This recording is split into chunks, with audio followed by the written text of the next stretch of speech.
In the world of Elen, a great war between the continents of Evros and Elkesh is forcibly brought to an end by the Tempest, a cataclysmic storm that rages over the surrounding oceans. An uneasy peace has been solidified, but over the last 2 centuries a cold war has frozen the hearts of many. A group of adventurers calling themselves the Hydra have joined to thaw out the ice. Their mutual friend has been slain, and now their quest to solve an ages-old mystery truly begins. Blood is hotter than water, in a debt to a friend. A homebrew campaign.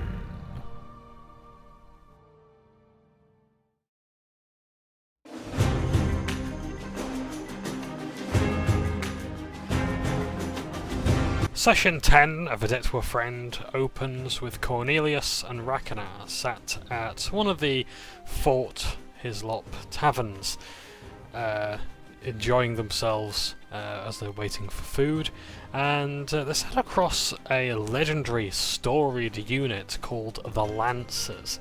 No prizes for guessing what they're a reference to. At the end of a very long table, and they're just talking amongst themselves.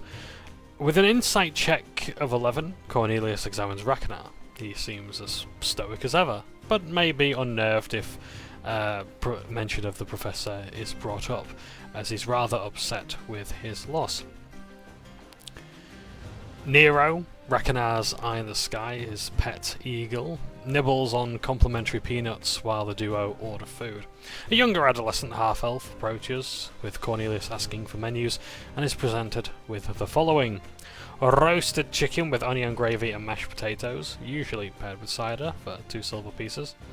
Braised grouse served with soft cheese salad, great also with cider. The special is from Denmark, a steamed shark with mustard and blueberry tart paired with gin for 1 silver piece. Steamed pheasant with, now I should have looked this up before I actually started this video, cardamom with rice, gin also going well with it for a silver piece, and steamed artichoke salad with the classic mead, 1 silver piece. So Cornelius and Rakanar order. I think they both go for the roasted chicken, and also as well have some more peanuts for Nero, who's just gleefully gobbling them down.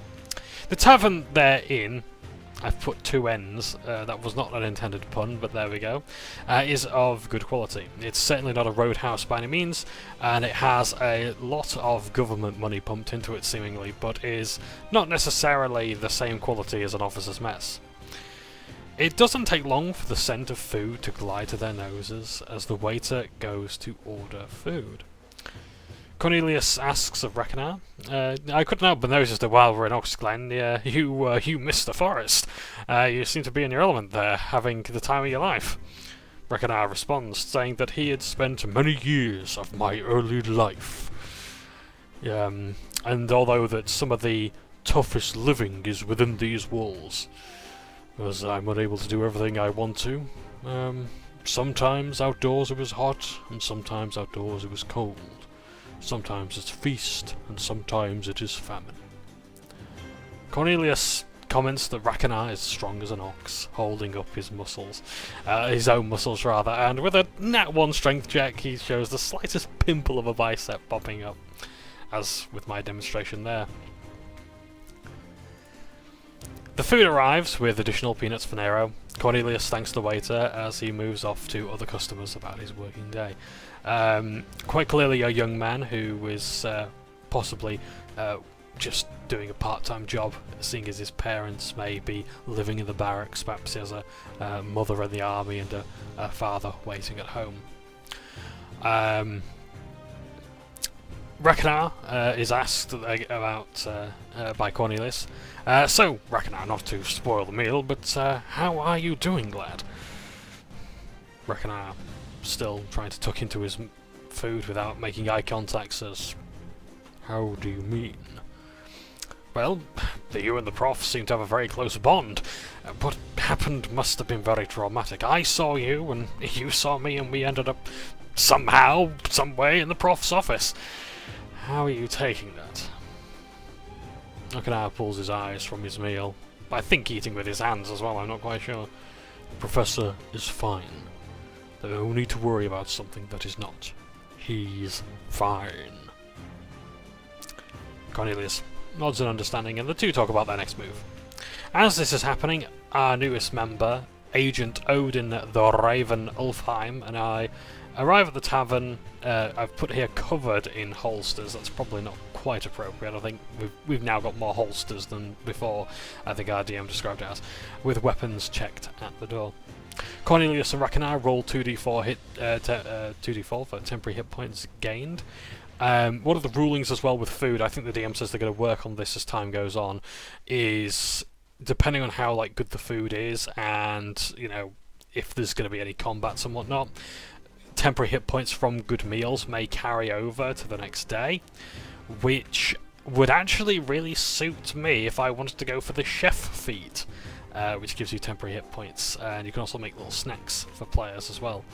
And yeah, I think that might be an idea if they're going to last longer. But that's something to talk about with the DM, and that won't be until at least level 8 anyway. So yeah.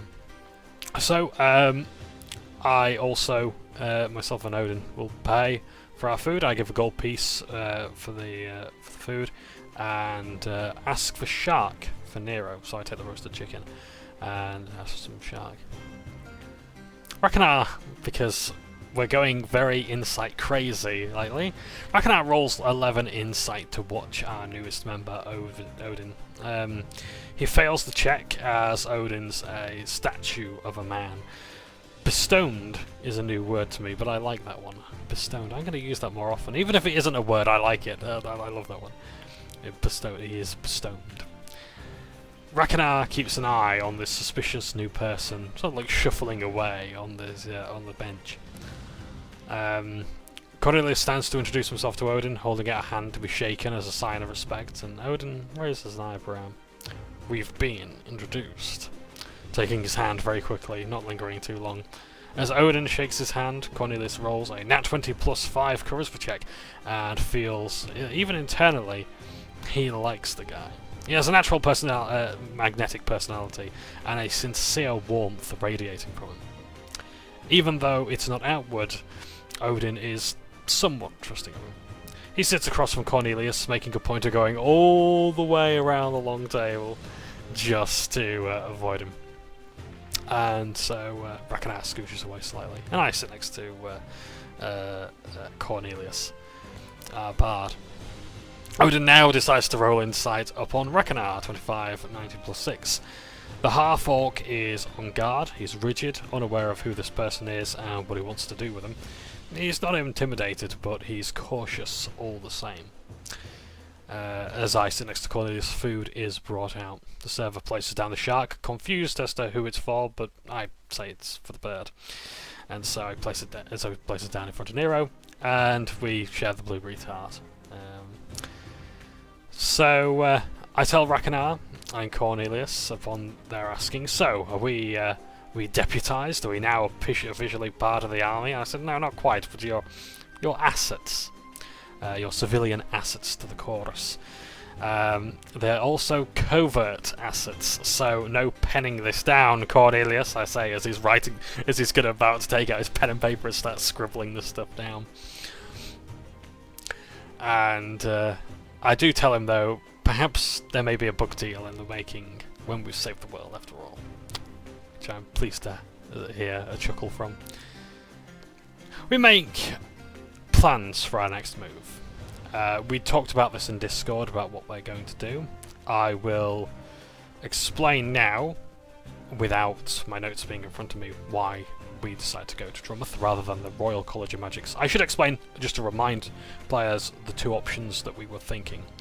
We could go to the Royal College of Magics and deal with the main quest of finding the Places of Power. The Places of Power are the temples similar to the Temple of Vulca. So I'm guessing that the Temple of Vulca was the Fire Temple. There will also, I imagine, be a Water Temple, an Earth Temple, a Wind Temple, and if the Warcraft spirits are anything to go by, the Spirit Temple as well. I doubt it very much. So we could do that, but we don't know how long that's going to take. The reason why is because the professor has spent probably a good amount of his life finding this information out himself and knowing where to find it. He's much more academic than either of us. So we wouldn't know how to find the information as quickly as he did, and also as well perhaps before his enemies. But our enemies may be slowed down by the fact that if they want this information, they may also have to go to the Royal College of Magics. They can either spend days travelling across the ocean to go to Ebros, looking at the city of Braca and other locations for this magical information, and then sailing back over the sea to get to any places of power within the Free States or the Kingdom of Ostergarth, or they can perhaps overtly or covertly try and get the information from the Royal College of Magics, also taking a very long time because they're having to maintain their identities. So, but we're thinking, okay, so why not just go there then? Because there is something going on in Drumeth. Cornelius Bonaparte, our bard, was recently attacked by thugs of the Sewer King, and they also had as well up on their backs the cloaks. They had a cloak, and I believe, I don't know if I said this before, but you'll find out in this video that if I didn't, that they are part of the Grey Fingers gang, and that they had attacked Cornelius in broad daylight, and that they are going to be expanding their operations. One such operation is my mother's bakery, my mother and father's bakery. So I decided I need to go to Fort Hislop and arm up a bit before I go back and deal with this, because then, once my mind's at ease, I can do my job as a commissar. The constabulary can then maintain order, because this news of the crater is going to become greater, and people are going to panic. There's going to be there's a Cold War on at the moment, so there's going to be a lot of like Reds under the bed sort of sentiment and ideas, and basically if martial law is needed, then the constabulary may be able to keep that under control without having to worry about crime. Also, when people are panicked, they turn to hate, and when they turn to hate, they may actually end up turning to crime, bolstering the ranks of the Sewer King, and that just simply isn't necessary right now. So we decide that we're going to go to Drumeth. We deal with the Sewer King. The constabulary is free. The army's then to help the civilian populace. The army's then free to help fight off any sort of these dragon people that have harassed us before. And we can then go to the Royal College of Magics in peace. And I don't think I said this at the time. Not that I was actually there to hear it anyway. My character wasn't there to hear it anyway. But I would have liked to have said to Rakanar that once this business with Drumeth is done, we will go to the Royal College of Magics, and we will spend as long as you need. We've all got our healing to do. It's only fair that you have yours as well. So, we decide that we're going to go to Drumeth. Before I leave, I would like to buy a military saddle for Rigsby, 30 days of additional rations, which weigh a fucking ton. I didn't realise how much rations... I forgot how much rations weighed. Like, let me have a look at my character's inventory on D&D Beyond. How many pounds of rations have I got right now? I have... 74 pounds worth of rations.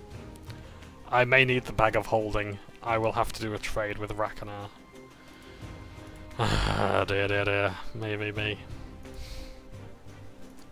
Should have thought about that, I love the logistics side of D&D, I really do. But I should not have bought 30 days worth of rations. Oh well, perhaps I can use them to season an upcoming cook-up, which may be a total cock-up if we roll badly, but we'll see. So,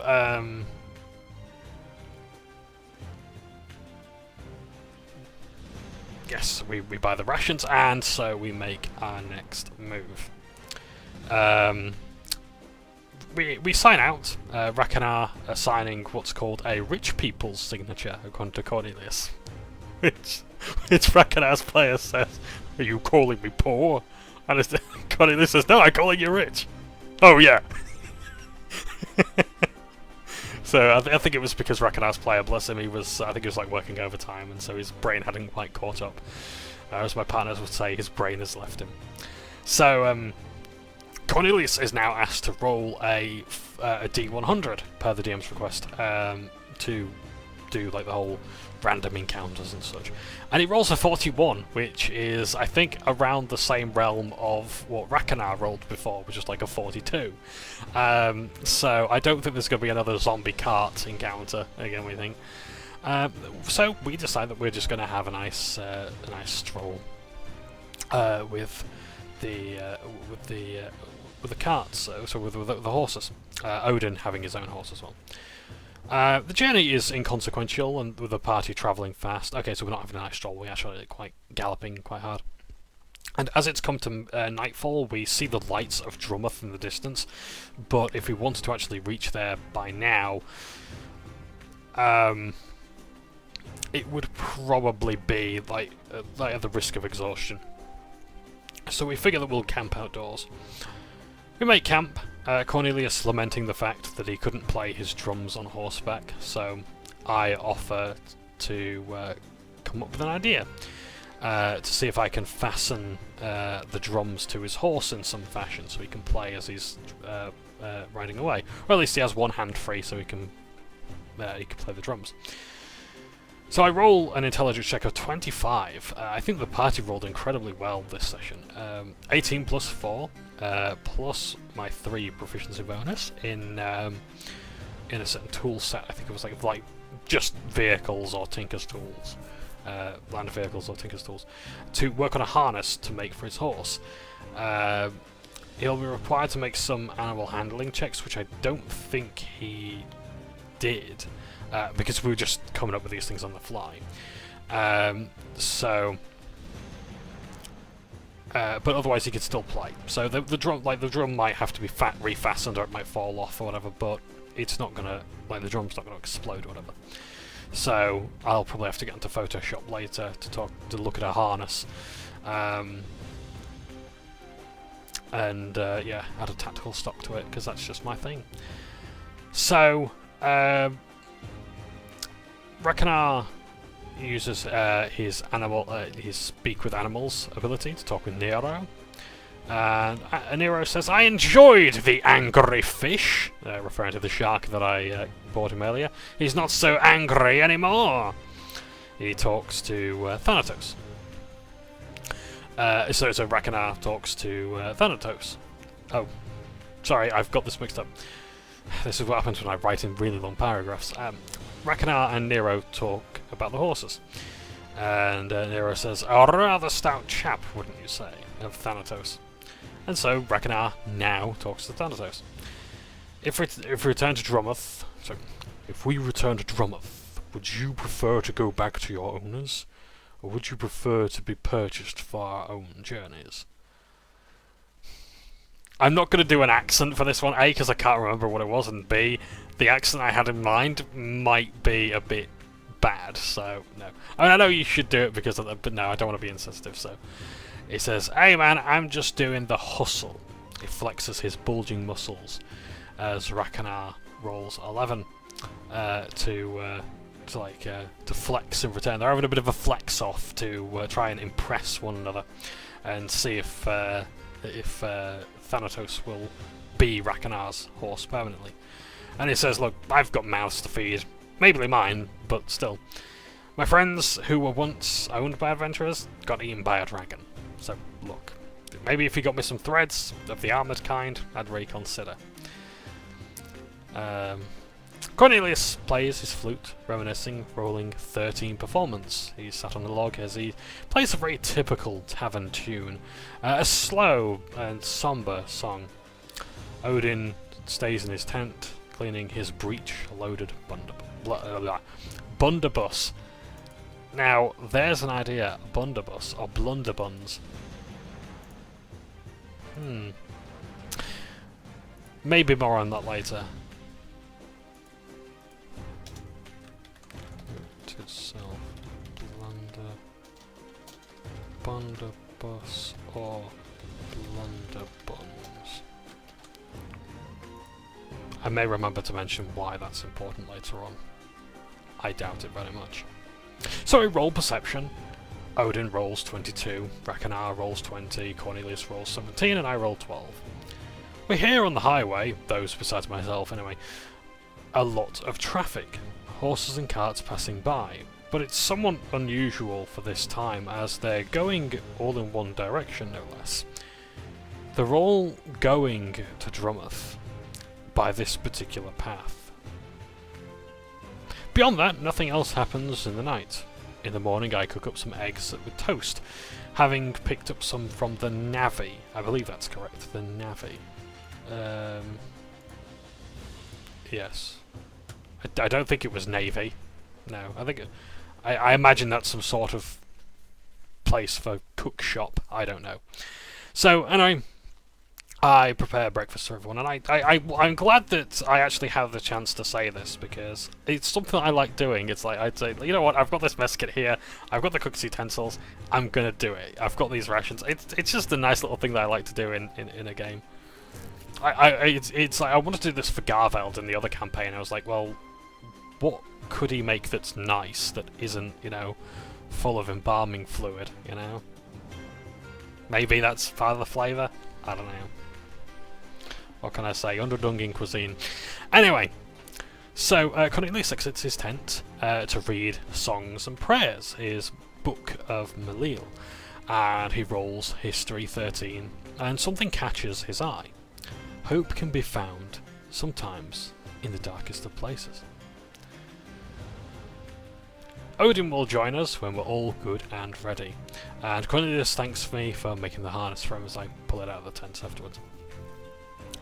So, we decide we're going to go to the city proper. Now this could be tricky, so listen.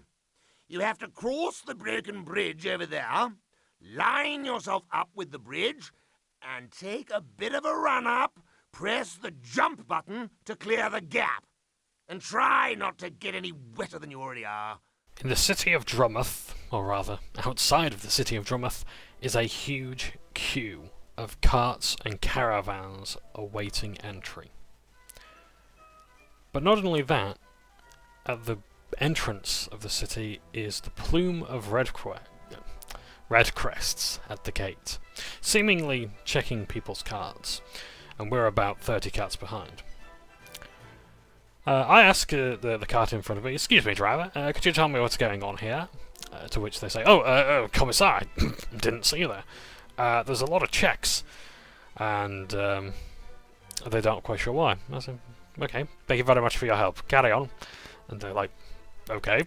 I probably wasn't being very helpful by saying, you know, "carry on," you know. Still, I need to work on knowing when to end a sentence. I was like there, I was about to go, so yeah, as I normally do. So yeah, did it again. Alright, so Odin asks me why we're waiting. Why aren't we going up and finding out? Just as I was about to say, because we are here to serve the people, not take advantage of their misery, Odin goes ahead and he gets some livid looks from others as he strides up past everyone else. And he sees what the guards are dealing with. They're not searching the carts, they're actually trying to deal with someone. They're trying to sorry, I'm trying to find myself in my notes here. They're trying to get someone down from a cart that I think is, I can't remember if it was overturned or... No, I don't think it was overturned. I think it was just like stood, like, but it was across the way, so people can't get past. And he's yelling and gesticulating, "This is Bracca's doing! The end times are near!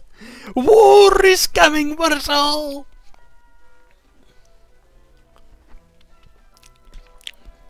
That tickled my back of my throat more than I expected it to.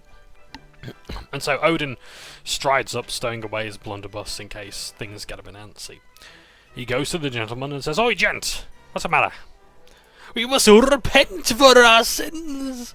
They have caught upon us! We've disrespected the Nine of Nature! The Tempest will take it to revenge!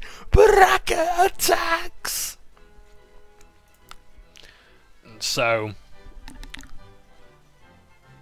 Odin, the Raven Olfheim, suggests, repent we shall.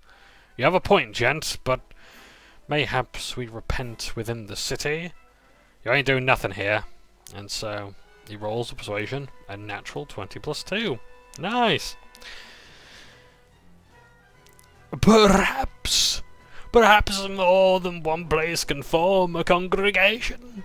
You can be one of the chosen if you give yourself to the Tempest! He leaps on the cart and moves it out of the way. And the guards up front say, look, I don't know who you are, but thank you. Alright people, let's move it out! And he takes his baton out and starts to move everything through the back of the gates. And Odin rides back to us, nodding to the guards, and as he does, the older raggedy preacher says, you'll see the Tempest soon enough. And Odin responds, I count on it. Things are a lot more tense within the city. There's more Red Crest patrols, there's anxiety and panic in the air. Powder keg waiting to go off.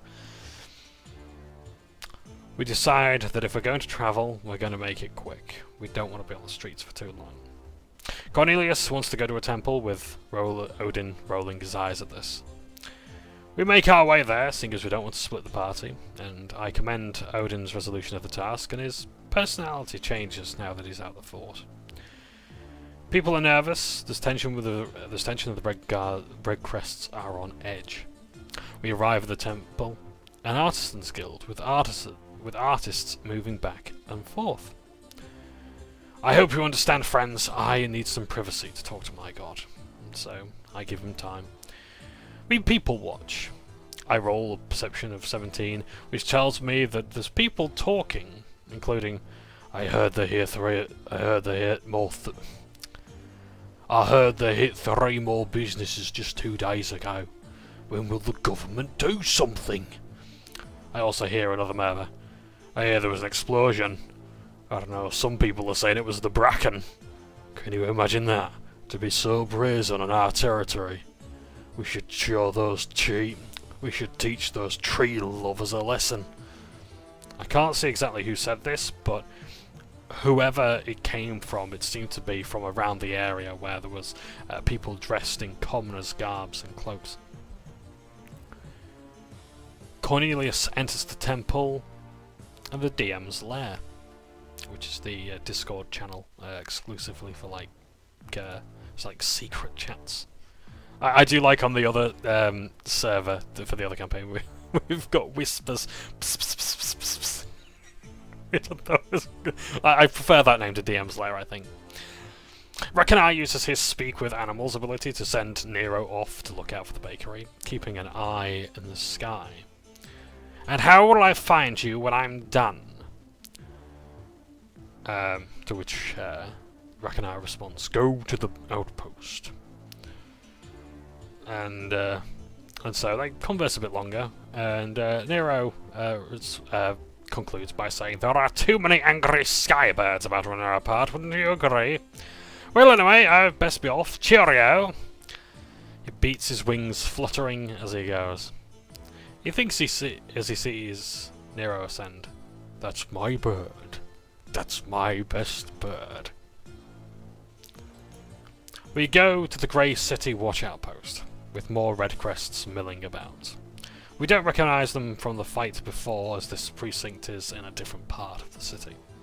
Cornelius removes his book of Song and Prayer, holding it about his chest. There's a desk officer, and in the lobby are other officers, heavily armoured. I'd loudly announce, Commissar Katusha Lost Cows to see Captain Jansen, sir. Commissar, we find that hard to believe. May I see some ID, please? And so I show him, like, the patch, newly sewn in, the laureate, the shoulder fits the medal, all that sort of good stuff. And he nods and exits his cubicle to go see the captain. He returns and says, "I'm going to have to ask you to stow your weapons away with me, if you please." And so we do, and we seem to be busy enough. We seem to be keeping the guard busy enough. Like, I'm removing like my crossbow, dagger, 2 clubs, and pistol as well, powder horn. I'm asking Rigsby to wait in the weapons locker and all this sort of thing. Meanwhile, Rakanar's just like stowing his massive axe into a bag of holding, ties it up, and like just brings it over his bag and says, "Nothing here." So Odin, meanwhile, shoves a blunderbuss into one of the constable's chests and says, "Lose this, and you'll lose your eye."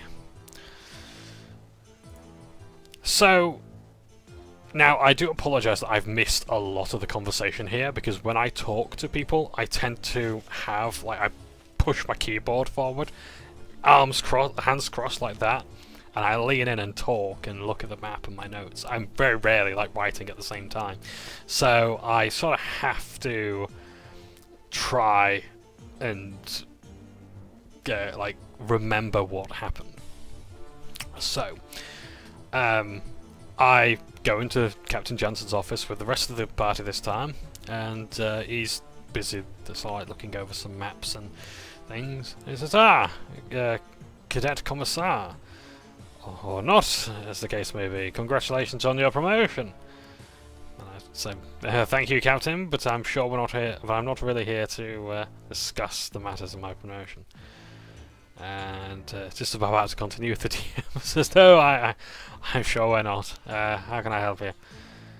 And I say, "Well, actually, Captain, we're here to help you with your Sewer King business. You see, my friend Cornelius here was attacked by thugs of theirs, and, well, we were told to come here and look for a bit of payback." To which he says, "Okay, well," and so he proceeds to tell me everything that he knows, but it's not really a whole lot of information. The truth is that the constabulary really doesn't know how to deal with these guys. They can only arrest those who they see, and even then, as Odin is going to suggest later, how many have they actually arrested? How many have they actually killed? What is the process for dealing with these thugs? So, as this is going on, Cornelius, with his high passive perception thanks to the observant feat, hears an officer say, "Fucking butterbar," which I've come to realise because I looked it up on Urban Dictionary. I thought, oh, okay, so a butterbar, in, I guess, polite terms, is, I think, someone who's a first lieutenant. They've got their golden bar rank on their chest or little hat or their shoulder or whatever, but hence looking like a stick of butter. But it's usually, however, the more the more insulting way of describing butterbar is someone who's just come out of officer school. Like, they finished basic training and officers training, and now they think they're the next Patton. Which, I must admit, I'm trying my best not to do. I'm trying to accept that, look, I'm new to this. You're the experienced one here. Look, my character's 23 years old. Captain Jansen, I think is actually more unfit because he's been stuck behind a desk for so long. He was promoted to the desk, which I don't think he really likes. So I'm trying to play it as okay, look, you know what you're doing. Your constables here know what they're doing. I want to help, but we're gonna have to work together. No, I mean, I'm not saying this is the DM being antagonistic or anything. No, it's the characters. So we're trying to figure it out. One thing I do want to say is that if ever I hear the men refer to me as Butterbar, I will say that's Commissar Butterbar to you, with a smile, of course. I don't want to cause a civil war between the army and the constabulary. I've got a feeling that was the reason why they've been so greatly separated, possibly since the days of the Empire. So we give them our intel about the list that we had on the places we're going to hit and their expansion of the operation, and he says, You mean to tell me that you had actionable intelligence and you didn't bring it here or act upon it? I said, well, Captain, I'm sure you can appreciate that I had other pressing matters to deal with, such as the business with the crater. He doesn't seem to think much of that, and he says, it's alright, Commissar, we all fuck up at least once. Well, at least we all fucked up at least once. Just make sure that if you have any more intelligence, you will give it to me. Or else that uniform isn't worth the cloth it's cut from. I'm thinking now that, like, maybe we do need to go to the Grey City Outpost. Because that... It's an end of session thing.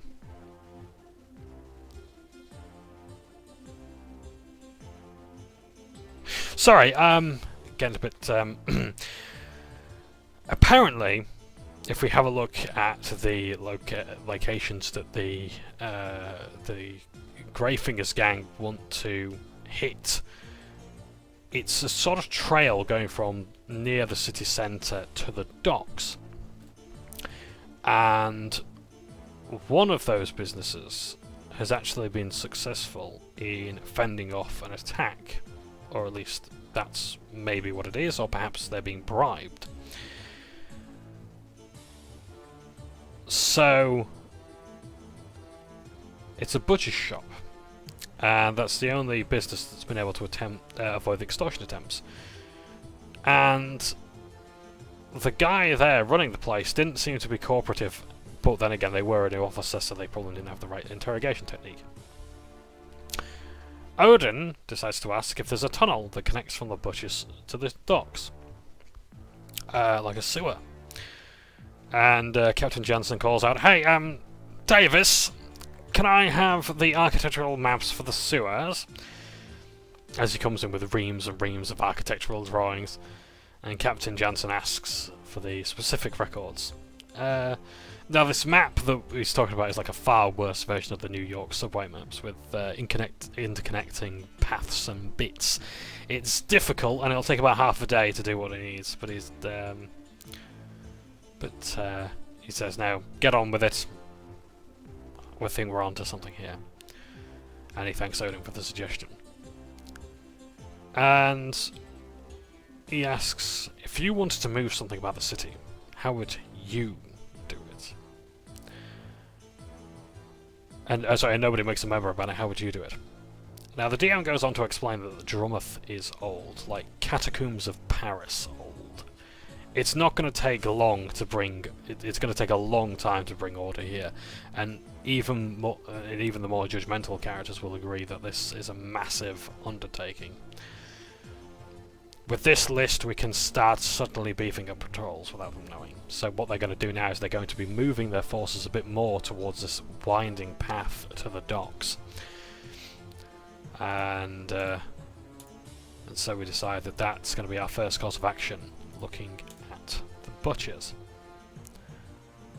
As Cornelius exits, again with his high passive perception, he notices with his high passive perception that the constables are trying to stifle laughter and sort of cut short a joke as we exit. And we take a break.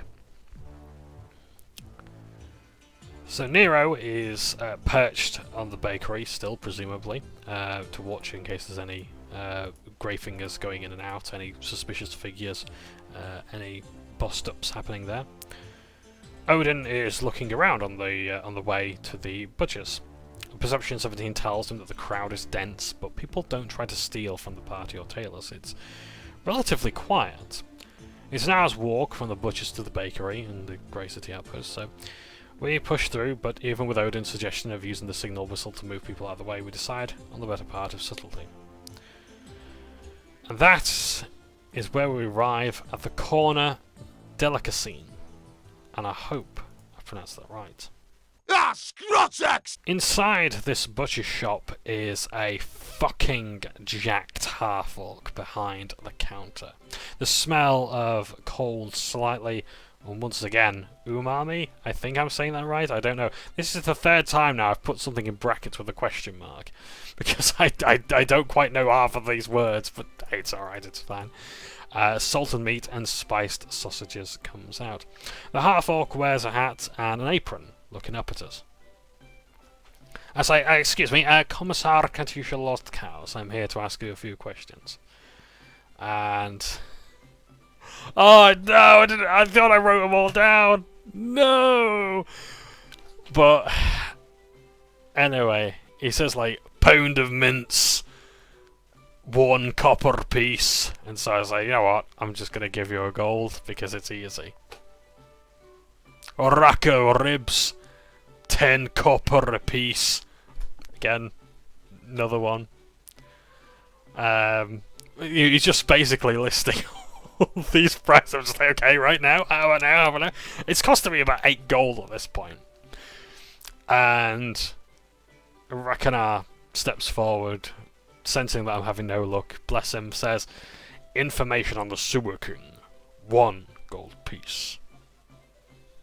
And so the half-orc's pecs bounce. After numerous fails attempt at saying 2 gold piece, 3 gold piece, 4 gold piece. Rakanar sighs and says, arm wrestle for info on the Sewer King. To which the gigantic half-orc says, you lift pro!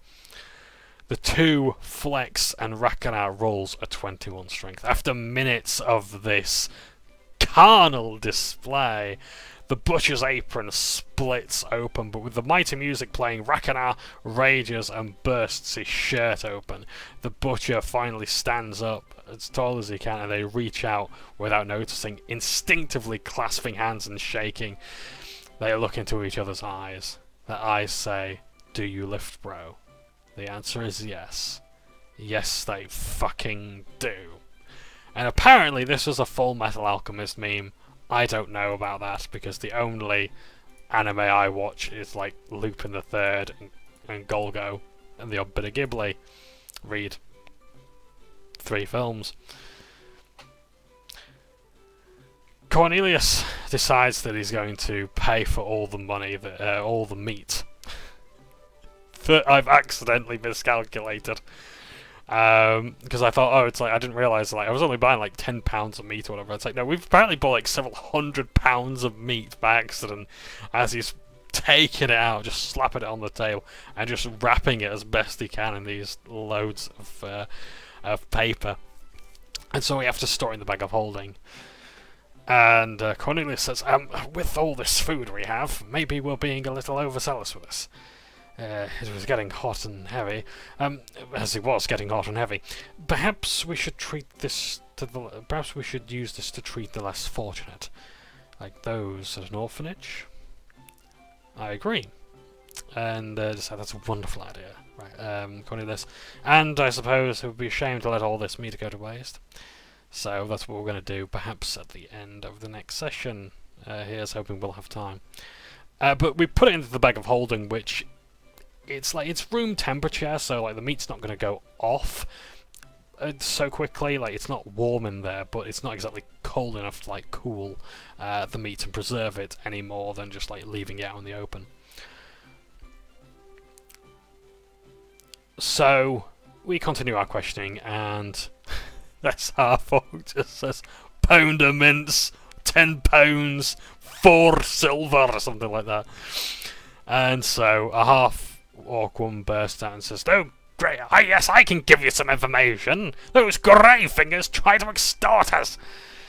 I ask for further for elaboration, and apparently they drove them off. I mean, of course they did. If you've seen the fucking size of this guy. And yes, they saw even where they came from. They came from a tavern, the Skull Club Tavern, down by the docks. The orc, as if in response, just says 2 half ribs, a copper each, and so he sells me 2 half ribs. I put a gold down. And I give the 2 half ribs, making a rib, to Rigsby. Odin asks, excuse me, if can I have a look in your cellar? I have reason to believe that the Greyfingers gang might be down there. And he's told no, but Rakanar asks if he can, and he gets the response, "You got this." And so Rakanar goes down, and apparently, like, I'm not, I'm allowed in as well. Like, Cornelius asks if this does anything for him flexing, and he's told no. But he is told. Yes, he does actually. He says he flexes with advantage, 19 and 5, and impresses the half orc. He says, "Keep eating your protein, bro." He explains what he'll do with the meat. He explains what he'll do with the meat. I'm going to actually give it to the orphanage, perhaps get a meal myself. So, can I go back there? No. So Rakanar and I go down, but apparently I'm not impeded for some reason. And inside this rather dark cellar is magically inscribed ice blocks. Dry ice smoke effects billow out, along with carcasses awaiting to be sold as sellable cuts. There's no smell, but it's definitely cold in here. I'm rather glad to be wearing my commissariat coat. I look at the ice, and with an Arcana check of 18, there's a rune within the ice, inscribed with cold spells to maintain its shape and temperature. I consider buying it, and to which the half-orc awaiting at the top of the stairs says, "Ice block, 7 gold pieces." But it won't fit in the bag of holding. And even if it did, like, if I were to break it down, I don't know if the effect would end. So, at least we know now that 1, ice blocks do exist, and 2, there's magical preservation techniques, so that's something I could look into later on. Odin's player suggests that I come up with a cooling solution, preferably with a tactical stock, which I have done just that. I have modified the tactical decanter of endless water to have a bit of a freeze ray on it. Rakanar and I look about, and we find the bricked up surface for where pipes existed for sinks. It's really old and right in the corner, with investigation of 25 for me and 17 for Rakanar. I jiggle the pipes just to see if they are placed in such a way that they can be taken out and passed through. And while I snap one of them, or rather crack one of them, no liquid comes out as the pipes appear to be long out of service. No liquid comes out. The room is fairly large. It's 50 by 50 square feet, and that's really all we managed to get out of here. And so we exit. Then see Cornelius flexing away, the butcher encouragingly nodding while Odin stares warily at everything. Cornelius has also said he's in his leather armour, having disrobed.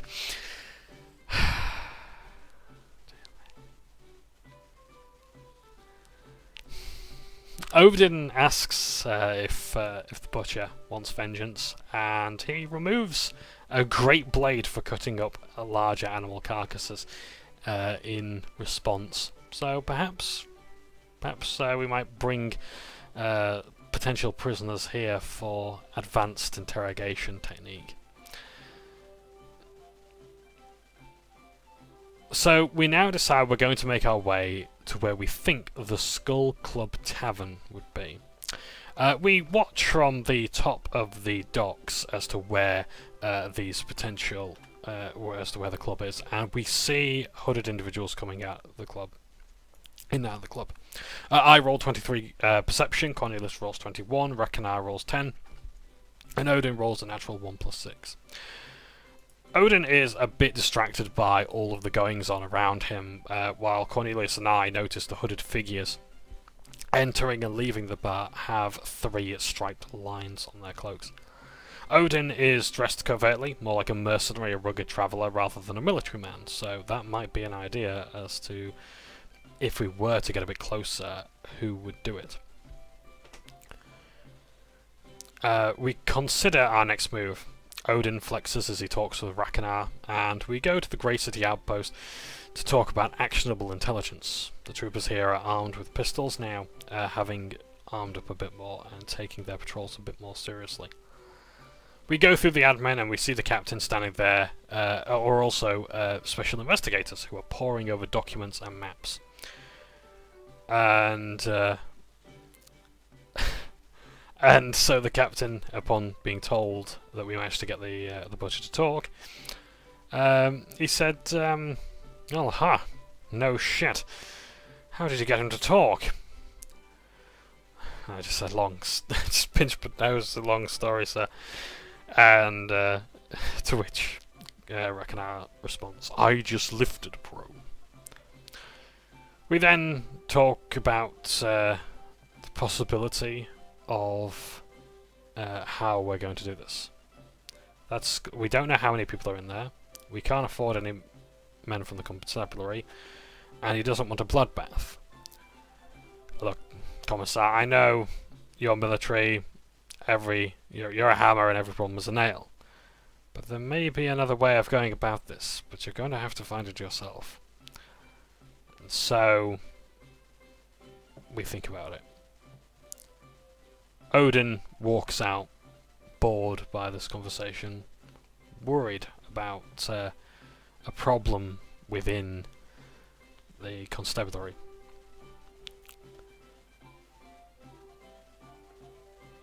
And so we leave, but just before we do, Captain Jansen asks, "So I'm not going to have a problem with him, am I?"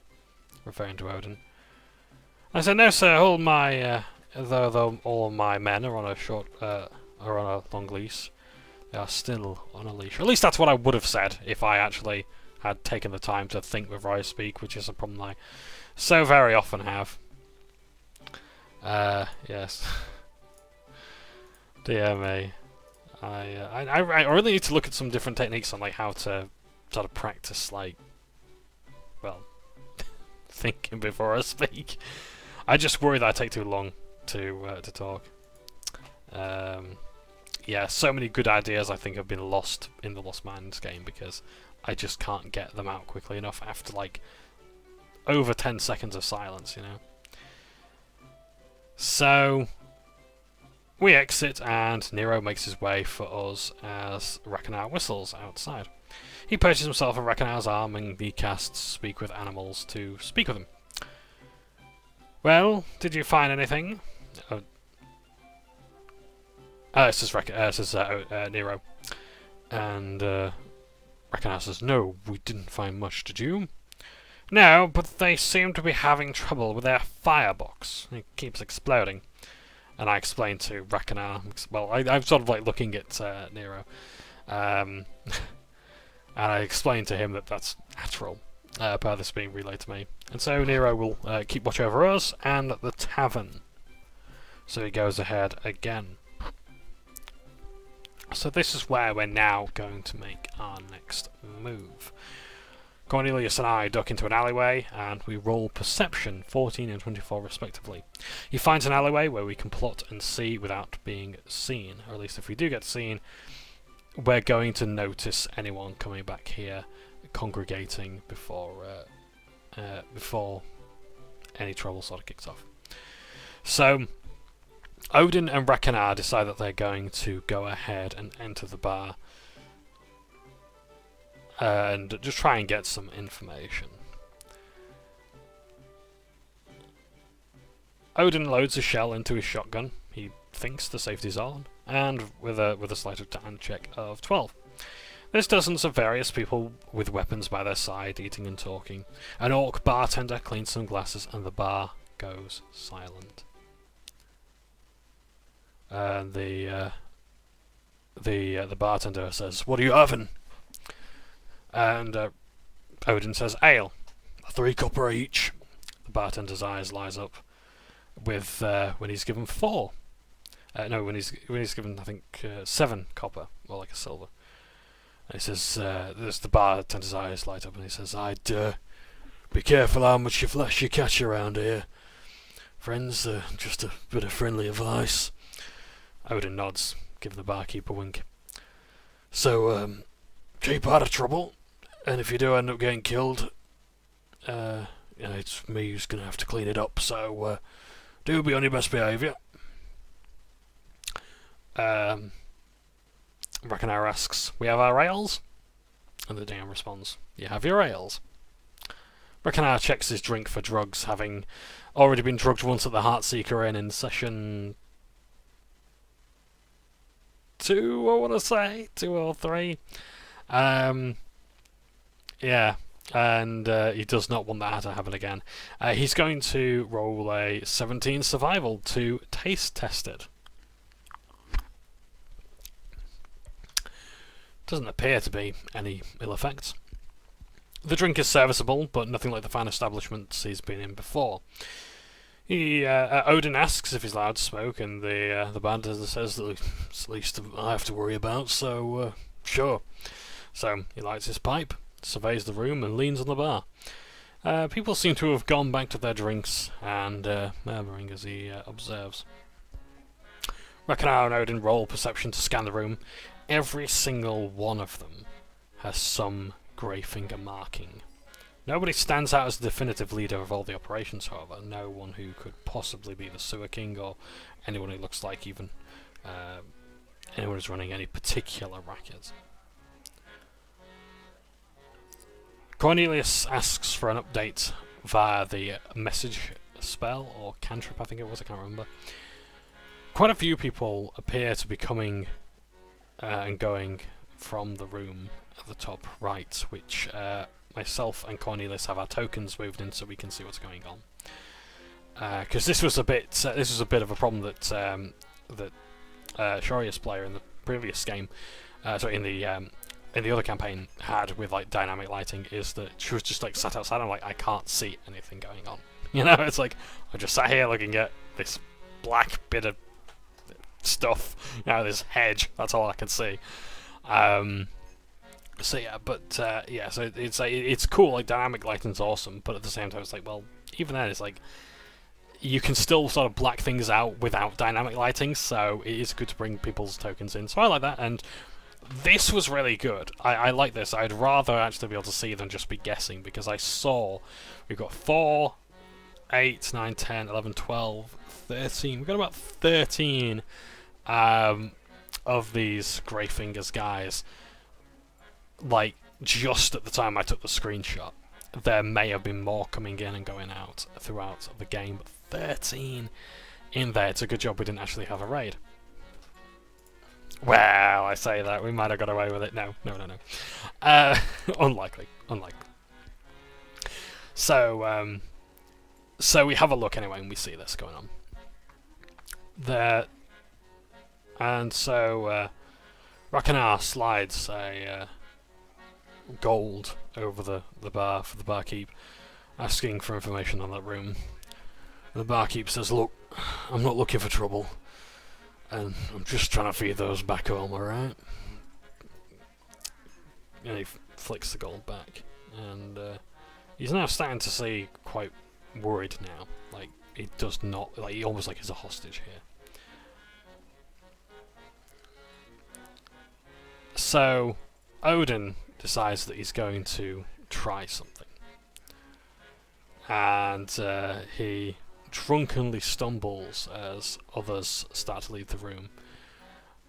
And one of them goes, hey, watch where you're going! As they say, and he takes 2 points of bludgeoning damage as he's banded around the room like a pinball, and he managed to maintain control of the blunderbuss, not causing it to fire with a sleight of hand check of 15 and a dexterity check of 8. And he says, oi mate, what's going on? You walked into me! No, you walked into me! Wait a minute, I know you, says Odin. Charlie! No, you got me confused with someone else. No, you're Charlie the Butcher. Butcher? Me? No, not me. We'll be seeing that idiot around the corner real soon. He flashes the knife. Oh, he says, alright, look, I'm sorry, my mistake. How about I get you a beer? Come on, come to the bar with me. And he remains seated. Fair enough. Odin says, a round of drinks for that man and his table. and he hands over 4 copper. The bartender's eyes are pleading with him, but he hands over the drinks all the same. That butcher, he insulted me. He hurt me, my pride, my ego. The real estate you want to do is, oh no, sorry, this is Odin. That butcher, he insulted me. He hurt me, my pride, my ego. This real estate you want to sign him on, maybe he needs some muscle. The thug looks over to Rakanar. Your friend, you need work. Odin calls Rakanar over. See those arms? Size of 2 melons. He'll crush your head like a watermelon. He rolls deception. 9. Nah, your friend, he could be useful. You, I'm not so sure. Tell me, you got a crew?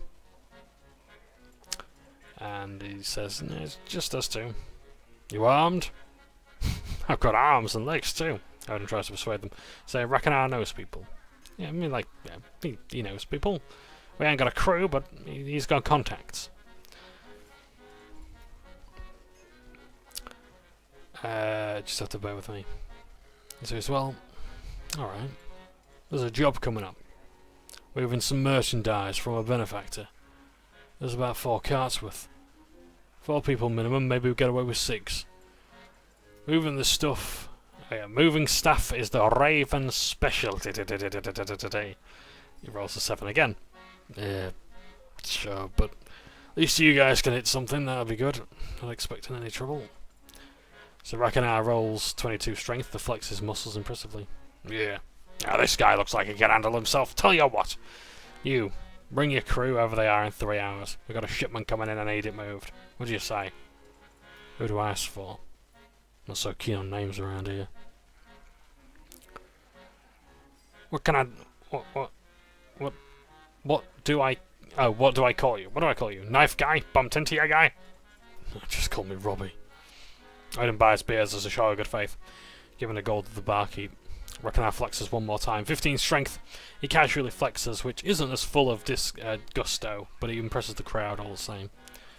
We return to the alley to gather the intel, and that is where we end the session. I didn't realise that session recap would be done as quickly as I did it. I honestly thought it was going to take a while. So, our next plan. What are we going to do? I think the first immediate thing is, well, we decided to end the session there because like we could go to the constabulary, the Grey City Watch outpost.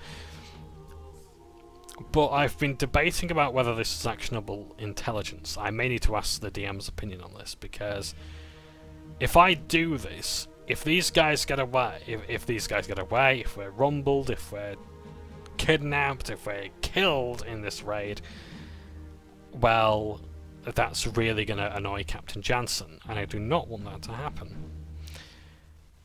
I'm really hung up on that comment that he said about how that cloth is not worth that. What was it again? Not worth the cost to cut the cloth. Yeah, that uniform isn't worth the cloth it's cut from. That was it. I was thinking, I want to help this guy, but he's really starting to piss me off, you know? We'll see. So we either go to the Grey City Watch outpost next, and we let them know that there's going to be a raid and we're going in disguise, and lose an hour to go there and an hour to get back, and risk being tailed, or we sit around for 3 hours. But we are thinking of going on this raid all the same. So we go ahead and do the job, see where this goes to, deliver the merchandise, and then at least we know the route of where the merchandise has got to go, to where it's coming from, to where it's got to go. At the very least, we know where they're picking up and meeting. Can Captain Jansen spare the men to do arrests? And as Odin has asked, what is the constabulary actually doing? Are they capturing and killing? Are they actually locking anyone up? Are they interrogating? What's going on with these guys? Are they being bailed out by someone? It might be worth asking. If we go there, if we go to the Great City Outpost, we can ask what the process is. And then, whatever they say, we can hold them to.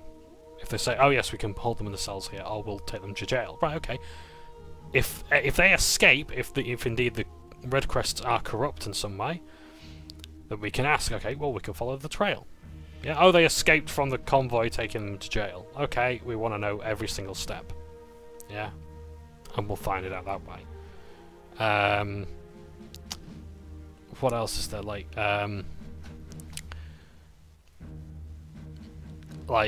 if they're going to be hanged, I want to know where they're being hanged. I want to watch the lever pulled. You know, they get the chair. I want to see the sparks fly. You know, I want to be there with a KFC bucket.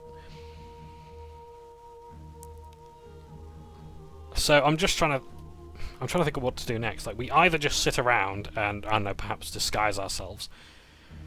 Can we actually buy anything this late in the evening that would help us? Like a disguise kit or something? I don't know. Because it's really like Cornelius and I that need a disguise kit. Because like Ragnar and Odin, they've introduced themselves. Like, they look, no offense to Ragnar, fairly thuggish. You know, they look like muscle. So now they've got to bring on Cornelius, who, like, how's, like, in terms of, like, in-game terms, like, how's a priest gonna feel about disguising himself, like, removing his holy symbol? Like, then again, he's not a paladin. Like, paladins will not, under any circumstances, even under pain of death, will not remove their holy symbol. You know, I imagine a cleric would not be too fond of that either. So we'll see how Cornelius feels. As for me, I've got a plan. I've already designed a character model. Audley B. Larson, a combination of the names of the inventors of WD-40 and Swarfiga. My partner will be very pleased to hear the name Swarfiga. That's one of her favourite words. So yeah, and the B in both their names will stand for either Bunderbus, Blunderbuns, or perhaps even Butterbar. We shall see. So yeah, that's my idea. Like, just like caking myself in oil.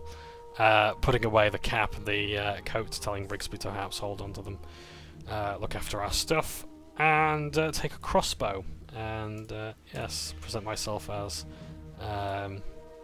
Blunderbuns, the expert and eccentric engineer and sharpshooter extraordinaire.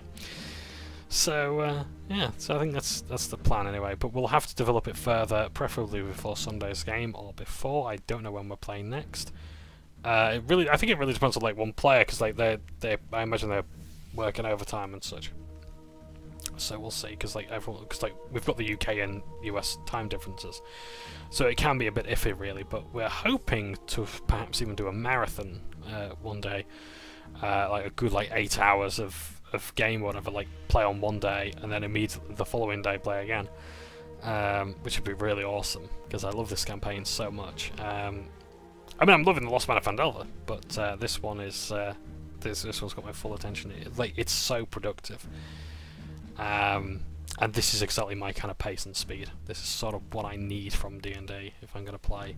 So yeah, but yeah, thank you ever so much for watching. I do apologise for rambling so long. Yeah, I've just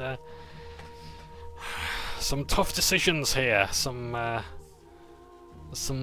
very hard decisions to make, and I am encouraged by my players. I will say this essentially as a final note. Thank you ever so much to my fellow players and the DM as well for being very encouraging by saying, like, seize the moment and, yeah, go on, we don't mind, go ahead and roleplay, because they apparently enjoy seeing more roleplay from me. So yeah, I do hope to keep that up. And yeah, it's gonna be a bit difficult with being the leader now and such, or not. I don't like calling myself the leader. It's like it's D&D. It's a cooperative game. We're not here to lead and such. But I think the reason why I'm leading so much is it's a desire to get things moving. Like, I don't want us to be stuck in analysis paralysis. The party moves on just fine, but sometimes we need someone to say, right, this is the plan. This is what we're doing. We're doing this.